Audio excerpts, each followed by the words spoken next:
So, hello people, beautiful people, नमस्ते, सलाम, सत श्री अकाल, वेलकम सर आप तोरक मैक्टो ब्लॉग्स, माय नेम इज तोरक मैक्टो एंड लेट्स फाइट यूनाइट। तो बाइक पे आप लद्दाख जाने की सोच रहे हो और अभी आपके अंदर थोड़ा कंफ्यूजन है कि प्राइस कितना लग जाएगा लद्दाख घूमने में, पैसे कितने लग जाएंगे, होटल में कितना लग जाएगा, खाने का कितना लग जाएगा, ऐसे बहुत सारे क्वेश्चन होते हैं जब भी आप ऐसा ट्रिप प्लान करते हो। अगर लद्दाख के बारे में सोच रहे हो तो इतना मत सोचो, अगर इस वीडियो पे आ गए हो तो चीज़ें अभी क्लियर हो जाएंगी आपकी।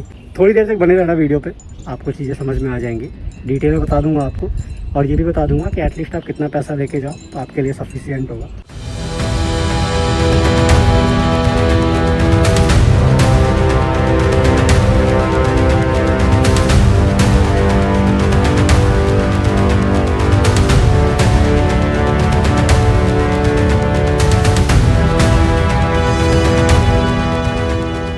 हाँ, मैंने लद्दाख जी लिया।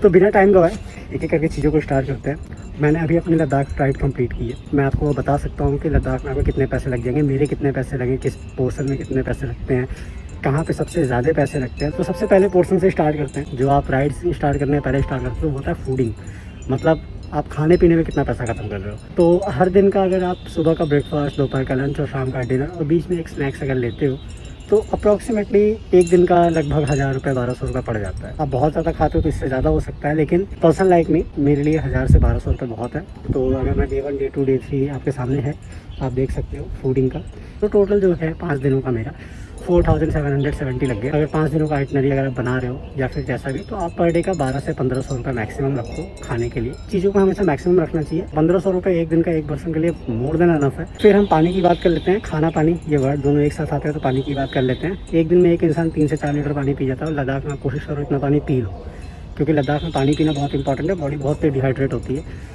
तो पानी की अगर बात करें तो एक इंसान एक दिन में मैक्सिमम 3 से 4 लीटर पानी पिएगा, उससे ज़्यादा नहीं पिएगा।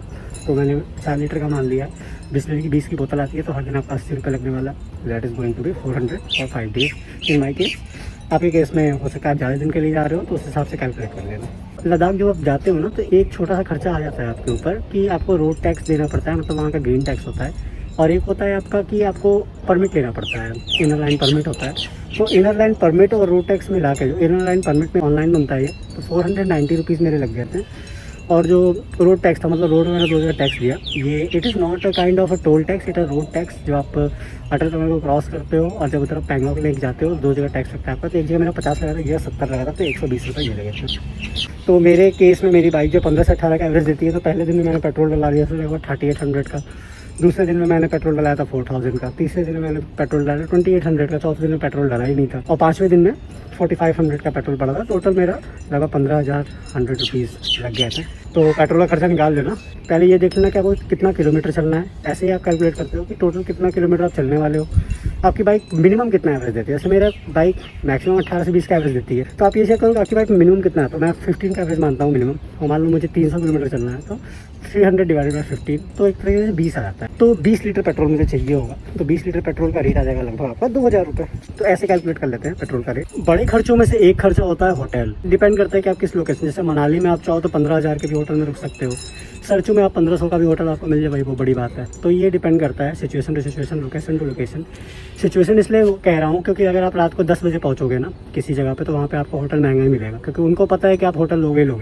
लेकिन अगर आप ऑन टाइम पहुँचते हो, 6 बजे पहुँच जाते हो, 7 बजे पहुँच जाते हो, तो आपको होटल पे आप बार्गेनिंग कर सकते हो। तो होटल का जो मैं बता रहा हूँ कि अगर आप होटल का देखो तो जितने दिन हैं आपके पास, पर पर्सन आप 2000 से 2500 रुपये अगर आप मैक्सिमम मान लेते हो ना, तो आप एक अच्छे होटल में रुक सकते हो। अगर आप बजट फ्रेंडली चाहते हो तो आप 1000 से 1500 तक में होटल आपको मिल जाते हैं मैक्सिमम जगहों। मैं अगर पदम की बात करूँ, सरचू की बात करूँ, लेह की बात करूँ, तो हर जगह पे आपको 1000 से 1500 के होटल मिल जाएंगे। लेकिन आपको सर्च करना पड़ेगा थोड़ा सा। और बाइक राइड के बाद ना आपके अंदर हिम्मत नहीं होती है कि आप बैठ के होटल सर्च करो, सही बता रहा हूं। तो इसलिए एक बफर अमाउंट 2000 रुपये तक का लेके चलो, उतने तक में आपको डिसेंट सा होटल मिल जाएगा। जैसे मुझे सबसे महंगा होटल जो इस राइड में पड़ा वो पदम में पड़ा, उसका रेट 2500 रुपये था। और मुझे जो दूसरा होटल महंगा पड़ा था वो लेह में पड़ा था, वो 2000 का था। बट लेह वाला होटल ज़्यादा अच्छा था, पदम वाला होटल थोड़ा सा एवरेज था। सिचुएशन पे डिपेंड करता है, लोकेशन पे डिपेंड करता है, क्योंकि पदम जो है एक रिमोट लोकेशन है, तो वहाँ पर उन्होंने जो पैसे ज़्यादा लिए उस होटल के। लेह में हमारे पास बहुत सारे ऑप्शन होते हैं, तो अगर मैं 5 दिन के आइटनरी की बात करूँ और 2000 रुपये पर डे होटल के मानूँ तो 10,000 रुपये में आपका होटल वाला काम हो जाएगा। थोड़ा और बजट फ्रेंडली मान लो तो 1500 रुपये पर डे का मान लो, लेकिन इसके लिए थोड़ा सा आपको मेहनत करनी पड़ेगी, बार्गेनिंग करनी पड़ेगी, दौड़ना पड़ेगा होटल के लिए, या तो आप पहले से बुकिंग करा के जाओ। I will never suggest you कि आप पहले से बुकिंग करा के जाओ। मैं कभी पहले से बुकिंग करा के होटल्स में नहीं जाता हूँ, क्योंकि मुझे नहीं पता होता कि मैं कितना राइड कर पाऊँगा, कितना दूर जा पाऊँगा। फिर आपको जाना हो लेह और आप लामा यूरू में रुक जाओ, तो ये सब चीज़ें होती हैं और एक डिपेंडेंसी नहीं होती है, आप इंडिपेंडेंटली घूमते हो। बुकिंग करा लेने में आप डिपेंडेंट हो जाते हो कि आपको लेह तो पहुँचना है और कितना भी रात हो लेह तो पहुँचना है, ये आपके अंदर एक जल्दीबाजी आ जाएगी और उसमें आप गलतियाँ करोगे। तो ये बुकिंग कराने वाला काम मत करो। आपके लोकेशन पे आपको जगह मिल जाती है, और नहीं मिलती है, अगर मान लो आप 7 बजे 8 बजे पहुँच रहे हो, कहीं पे आपको जगह नहीं मिली, आजू बाजू का एरिया सर्च कर लो कि कहाँ मिल जाएगा। वैसे ऐसा होता नहीं है यार, मतलब मैंने आज तक कभी ऐसा फेस नहीं किया। मैं रात में लगभग 11 बजे के करीब में भी जगहों पे पहुंचा हूँ, रिमोट जगहों पे पहुंचा हूँ। कालपा जैसी जगह पे मैं रात को 10 बजे पहुंच के होटल लिया हूँ, तो जगहें मिल जाती हैं, होटल मिल जाते हैं, तो don't worry about that, hotel मिल जाएगा। फिर आप देखो राइड पे आप जाते हो ना, तो कुछ चीज़ें जो होती हैं वो बहुत बेसिक होती हैं, और ये हर इंसान करता है, कुछ ना कुछ वो खाता पीता रहता है। चॉकलेट खा रहे हो आप, चिप्स खा रहे हो, ये सब चीज़ें बहुत छोटी होती हैं, लेकिन एक्चुअली प्राइस इनके भी होते हैं। जैसे आप सिंगल जा रहे हो तो आपको इतना महसूस नहीं होगा, लेकिन आप जब आप ग्रुप के साथ जा रहे हो, अपनी फैमिली के साथ जा रहे हो, तो ये सब चीज़ें बहुत ज़्यादा महसूस होंगी। क्यों होंगी? क्योंकि अब आप अकेले नहीं खा रहे हो, आपके साथ कई सारे लोग खा रहे हैं। तो इसलिए एडिबल्स का भी ध्यान रखना है और खाते पीते रहना है लद्दाख में। खासतौर से चॉकलेट्स तो अपने पास रखो, क्योंकि क्विक एनर्जी सोर्स होता है चॉकलेट। मैं तो खाता हूँ राइड पे, राइड में मैं कोल्ड ड्रिंक पीता हूँ। इन सब चीज़ों का भी खर्चा आपको लेके चलना पड़ेगा। तो अगर मैं एडिबल्स की बात करूँ तो मेरा हर दिन का जो है ना, चॉकलेट और कोल्ड ड्रिंक वगैरह मिला के मैक्सिमम मैं 150 रुपये तक का खा जाता हूँ। मैंने 150 रुपये अपना पर्सनल एक पर्सन का मान लिया है। अगर आपके साथ मल्टीपल लोग हैं तो आप उस हिसाब से अपना कैलकुलेट कर लेना। फिर आप देखो, जब आप आजकल के ज़माने में हर इंसान कोई ना कोई इलेक्ट्रॉनिक गैजेट लेके चलता है। जैसे मैं हूँ तो मेरे पास तो बहुत सारे इलेक्ट्रॉनिक गैजेट होते हैं, because I have to moto blog. जैसे आपका मोबाइल हो गया, आपका पावर बैंक हो गया, वगैरह वगैरह बहुत सारी चीज़ें होती हैं, तो उनके ख़राब होने के भी चांसेस होते हैं। तो एक बफर अमाउंट अपने पास रखो, इन केस अगर कुछ ऐसा इसेंशियल जैसे चार्जर ख़राब हो गया, तो चार्जर तो आपको रिप्लेस कराना पड़ेगा, उसके बिना काम तो चलेगा नहीं। तो चार्जर रिप्लेस कराने के लिए आपका लगभग 1,500-2 हज़ार रुपये लग जाता है, आपका अच्छा मोबाइल है तो। इसलिए अपने पास एक बफर अमाउंट रखो इलेक्ट्रॉनिक इशूज़ के लिए, 2,000-3,000 रुपये। तो मेरे केस में इस बार मेरा 650 रुपये लग गया। मेरा एक जगह केबल ख़राब हो गया था और कार्ड रीडर मेरा ख़राब हो गया। तो किलाऊ में मैंने डेटा केबल लिया था, आपने मेरा व्लॉग देखा होगा तो आपको पता होगा। और मैंने पदम में अपना कार्ड रीडर खरीदा था 350 रुपये का। तो ये दोनों मिला के मेरा 650 रुपये लग गया था, थैंक गॉड। इससे ज़्यादा लग जाता है लोगों का, मेरा तो कम नहीं पड़ गया। जो सबसे इसेंशियल चीज़ है और जिसको आप अवॉइड नहीं कर सकते हो, वो है आपका मेडिसिन आपको लेके जानी ही जानी है। Essential medicine in case of Ladakh, सबसे पहले आपको ऑक्सीजन कैंस लेने हैं। ऑक्सीजन कैंस का रेट जो होता है वो 500, 600, 800 रुपये ऐसे पड़ जाता है। और उसके बाद से आपके और भी मेडिसिन होती हैं, जैसे आप मूव लेके जाते हो, चूँकि आप बाइक राइड करो तो आप मूव लेके जाते हो, कुछ बैंडेज लेके जाते हो, मलहम लेके जाते हो, आयोडेक्स, पेन किलर वगैरह वगैरह सब मिला के आपको 2,000 के करीब में अप्रॉक्सीमेटली बजट बैठ जाएगा। डायमॉक्स वगैरह आप लेके जाओ तो 2,000 के करीब में आप मेडिसिन मान लो, और भगवान ने करे ये 2,000 रुपये आपकी यूटिलाइज हो, ये आपके हर राइड में ऐसे ही चलते रहे। ये जो लास्ट पॉइंट मैं आपको बताने जा रहा हूँ, इट इज़ टोटली डिपेंड आप कैसे स्पेंड करते हो शॉपिंग। जब आप लेह लद्दाख जैसे एरियाज़ में जाते हो तो होता ये है ना कि आपकी फैमिली, आपके दोस्त वो कुछ एक्सपेक्ट कर रहे होते हैं आपसे कि आप कुछ लेके आओगे उनके लिए। वैसे ही इन माई केस छोटा मोटा कुछ ना कुछ शॉपिंग हो ही जाती है। तो इस बार मैंने लगभग 4,000 की शॉपिंग की लेह में। तो वैसे ही आपका भी है कि आप 5,000, 10,000 रुपये एक्स्ट्रा लेके जाओ फॉर शॉपिंग एंड ऑल, ताकि आप शॉपिंग कर पाओ। If you are interested, if you are not then no issues. तो अगर इस पूरे ट्रिप में आइटनरी की बात करेंगे टोटल आपका पैसा कितना लग जाएगा, तो इन माई ओपिनियन अगर आप बजट ट्रैवल कर रहे हो बजट में, तो 30,000 रुपीज़ आप मिनिमम लेके जाओ अपने साथ। 30,000 रुपीज़ लग जाएंगे 5 दिन के आपके। अगर आप ज़्यादा लंबा जाना चाह रहे हो और थोड़ा अच्छे से एक्सप्लोर करना चाह रहे हो तो एटलीस्ट 40,000-50,000 रुपीज़ आपके पास होने चाहिए। बाकी नंबर ऑफ डेज़ पे डिपेंड करता है। अगर आप 15 दिन के लिए जा रहे हो तो फिर ये फिगर आप उसी हिसाब से बढ़ा लो। या 10,000 रुपये बफर अमाउंट मैं रखता हूँ अपने पास, तो उतना पैसा आपके पास होना चाहिए। तो मिनिमम 40 से 45,000 रुपये अपने पास रखो and you are ready to for Ladakh ride. फिर जो सबसे इंपॉर्टेंट चीज़ मैं आपको बताना चाहूँगा लेह लद्दाख के लिए, कि अगर आप ग्रुप के साथ जा रहे हो, सोलो जा रहे हो, डजेंट मैटर। अगर आप लद्दाख जा रहे हो ना, तो आपके पास एक बफर अमाउंट होना चाहिए फॉर योर मेडिकल इशूज़, क्योंकि 50% of the people faces issues in Ladakh due to high altitude. चक्कर सा आ रहा है। हाँ। और वोमिटिंग वगैरह चालू हो गया है, सांस लेने में बहुत। तो वहाँ पे अगर इशू आ जाता है तो सबसे पहले आपके पास हाथ में जो पैसा है ना वही काम आता है। तो हमेशा 10,000, 12,000, 15,000 इतना पैसा मिनिमम अपने पास रखो फॉर इमरजेंसी कंडीशन।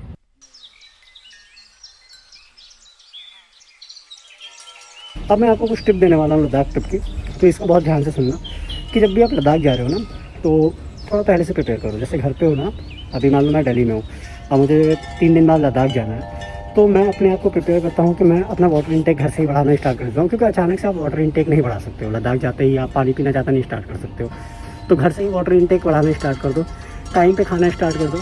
और लद्दाख जैसी जगहों को ना सुबह एक्सप्लोर करने में ज़्यादा मजा आता है, क्योंकि उनका जो मॉर्निंग होता है ना लद्दाख का मॉर्निंग, तो सुबह थोड़ा जल्दी उठना स्टार्ट करो, ताकि आप सुबह वहाँ पे पता चले कि बहुत प्यारा सा सनराइज़ हो रहा है और आप सोए हुए हो। अगर आप लिकर कंज्यूम करते हो, शराब वगैरह, तो आप बिल्कुल भी अवॉइड करना स्टार्ट करो 2-3 दिन पहले से, ताकि वहाँ पे जाके आपको इशू ना आए।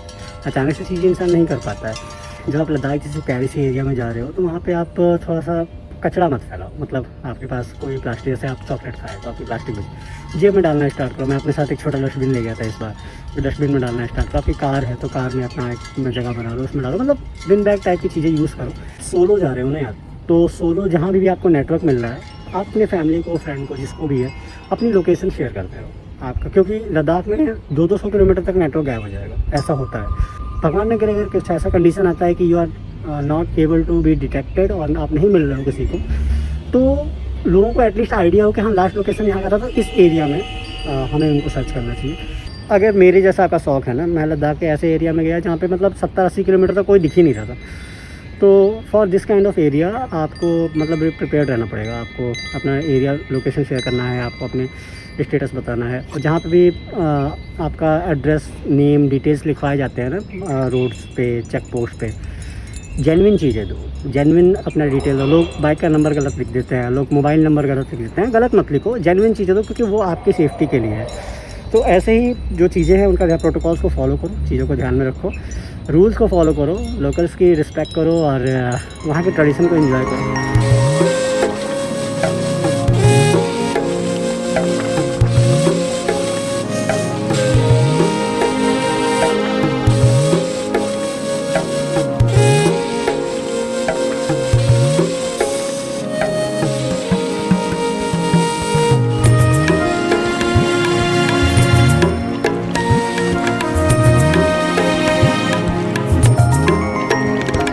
बाकी बहुत प्यारी जगह है। आई विल रिकमेंड कि आप जल्दी से जल्दी लद्दाख जाओ और टाइम पे जाओ, इसके पहले कि आपकी एज चली जाए। आप लद्दाख जाओ और घूम के आ जाओ। तब तक के लिए तोरुक मत दो, मैं तुम्हारे